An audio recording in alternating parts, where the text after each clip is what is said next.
540 out of the water. Girl, what? Okay, so it's Vallivon The Perfume. Is this straight? Maybe it was straighter before. Oops. Anyways, I want to share this experience with you guys. So I'm gonna try Instant Crush by Mancera. I know I'm late. I know I'm late. But I'm gonna try Instant Crush by Mancera for the first time right here on camera with y'all, okay? So the way I got this sample is from Luxury Scent Box. They are a fragrance subscription service. I think maybe if they haven't deactivated, maybe I still have a code where you get your first month for under $10. I really like, I always rave about royalty scents. I love Luxury Scent Box as well because it's just really cool to try different fragrances to figure out which one you love the best. I recently tried Mancera Roses and Vanilla from them, and that is like superb. And I'm just like, I need a full bottle. I need a full bottle. But this is Instant Crush. This was like everyone's crush a few months ago. Like people were really, really raving about it. The clout has kind of like died down, but I guess it's just in time for me to try it out. So let's get into it. Let's start with the notes. So I'm looking on Franggratica.com, and it says Instant Crush by Mancera is an oriental floral fragrance for women and men. I've actually heard quite a few men say that they really like it. So I wonder, is it going to lean a little bit masculine? It says this it was launched in 2019. Top notes were saffron, ginger, Sicilian mandarin, Sicilian bergamot. Middle notes are amberwood, Moroccan rose, Egyptian jasmine, Indonesian patchouli leaf, and the base notes were Madagascar, vanilla, sandalwood, white musk, and oak moss. So all those notes together, I have no idea how this would smell, to be quite honest. That's like quite the assortment. If anything, I would say it was probably going to smell very complex. Probably very elevated, very luxurious, but I really couldn't pinpoint how exactly it's going to smell. Let's read a few reviews. I always like to see what other people are saying just to skew my opinion a little bit, okay? Someone said, someone said they blind bought it and they're a little bit perplexed. Uh-oh, perplexed is never good. They said supposedly a Baccarat 540 scent. Oh, really? Okay. Maybe that's where the saffron comes in and vanilla, right? It's got vanilla in it. Huh, interesting. They said, but I vaguely pick up on that. It's like if Baccarat Rouge 540 had a maple syrup note. Well, that sounds wonderful. I can't wait to smell this. They said, that's it. This stuff kind of has like a breakfast smell to it, like pancakes and syrup. Okay, now I'm so hungry. They said it's not a bad thing, quite unique. We'll see how it wears throughout the day. And this other person said, yeah, I get Baccarat Rouge 540, but instead of almonds, I get fruits. If you love Baccarat Rouge 540, you'll love this. You need to get both. No, they said, do you need to get both? Absolutely not. Okay, so they must be very similar.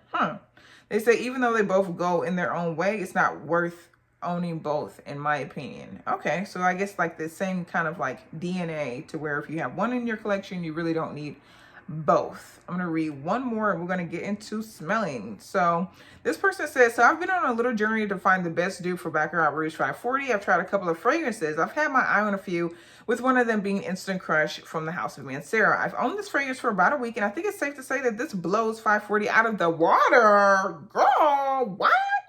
In my opinion.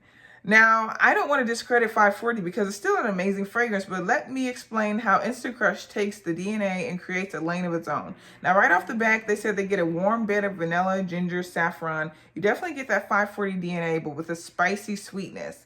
The vanilla, I'm like giddy. They said the vanilla really does this fragrance justice because it manages to remain prominent as the ginger and saffron calms. That's interesting. The ginger and the saffron calms it. Interesting.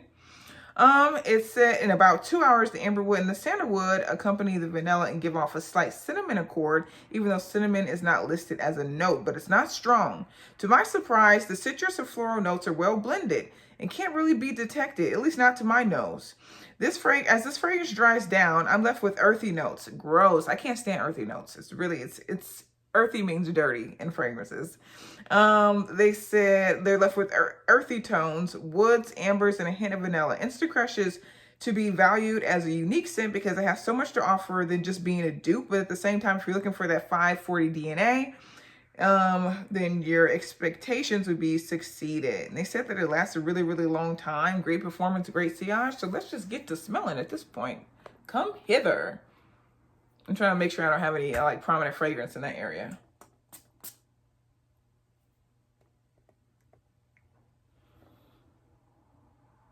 Oh, yeah. Yeah, it does smell like it. But like stronger. Like he said, spicier.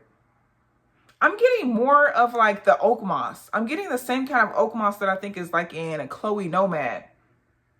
Definitely getting, was it ginger in there? Some type of spice. Let me see. I definitely get the bergamot, but it's not a super zesty bergamot. It almost smells a little bit like men's cologne, kind of like a bergamot. I can see why men would really like this. That saffron in there is almost the identical saffron note that is in 540 for sure. The Moroccan Rose, I do get some strong florals. This definitely has some like almost like tickle your nose, kind of like a floral combined with the spicy spiciness of it. This is a very prominent, I could see this being a very strong scent. Like that was one spray almost kinda. I could see this being the kind of fragrance to where you would be able to like overspray it and really knock some people out around you. Like tread lightly. Oh my gosh, this is really beautiful. Yeah, it's like a deeper interpretation, I feel like, of Baccarat Rouge 540. Someone said that it was like syrupy, maple syrupy breakfast. I don't get that at all. I really don't get that. I really get the almost like a more woody interpretation, woody, spicy, a little bit more masculine interpretation of 540, I have to say. Yeah, I definitely get the patchouli leaf as well, but this is like a bearable patchouli to me. It doesn't lean towards very like dirty or too grimy or too woody for my liking. Wow, I wonder how it's gonna dry down. Already right now, I feel like the sweetness is kind of leaving. I feel like this is really gonna dry down to a very woody, spicy kind of a scent and lean very masculine. This is very, very beautiful and complex. It definitely satisfies that itch of the 540, I have to say, but I feel like it's more of a masculine take on it. So that's not something I'm happy about because I like a more feminine kind of a scent, but it's definitely strong. It definitely has like a very robust presence about it. I'm still getting those top notes of the Sicilian bergamot and the Sicilian mandarin as well. The bergamot definitely overpowers it, I have to admit. But this is a very, very strong, like almost like to the point where it like singes your nose hairs kind of a scent.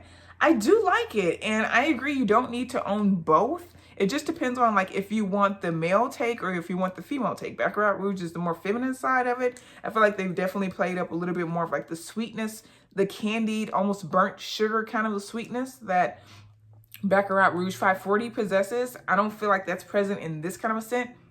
I don't smell much of the vanilla. The vanilla definitely takes the back seat. If you're looking for more of like a sweet fragrance, go Baccarat Rouge 540.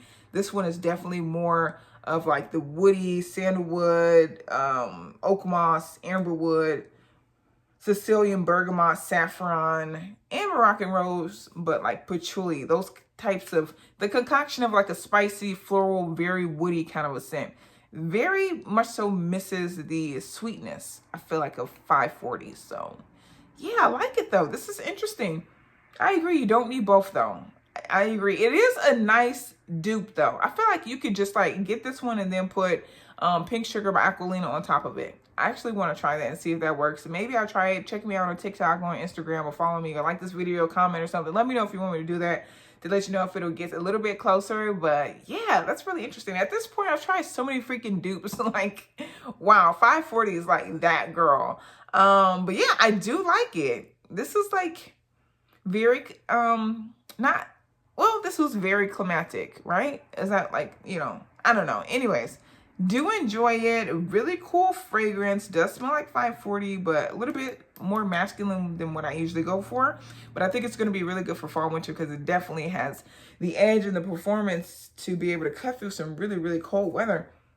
Ooh, I really like that. Yeah. Well, that's my take on it. Let me know if you guys have tried it. Please tell me, what do you think? What was your experience on it? Maybe it wears different in different body chemistries. I would love to know. Comment below, and I'll catch you guys in the next video.